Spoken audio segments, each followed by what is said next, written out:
लहान मुलं टिफिनमध्ये भाजी चपाती खायचा कंटाळा करतात का? मग अशा वेळेस ना टिफिनमध्ये तुम्ही त्यांना हा हेल्दी प्रोटीननी भरपूर असा टिफिन बनवून देऊ शकता. त्यासाठी ना आवडीनुसार भाज्या कापायच्या, जे पण लहान मुलं खात नाहीत. आणि 1 वाटी गव्हाचं पीठ घ्यायचं, अर्धी वाटी रवा घ्यायचं. एका भांड्यामध्ये 1 वाटी गव्हाचं पीठ, अर्धी वाटी रवा आणि सगळ्या भाज्या जे लहान मुलं खात नाहीत त्या टाकायच्या बारीक चिरून.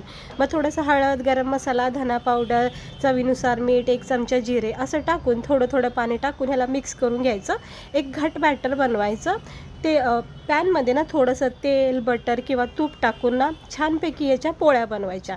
म्हणजे याच्यामध्ये बघा आपण भाज्या पण आवडीनुसार सगळ्या जे लहान मुलं खात नाहीत ते पण टाकू शकतात.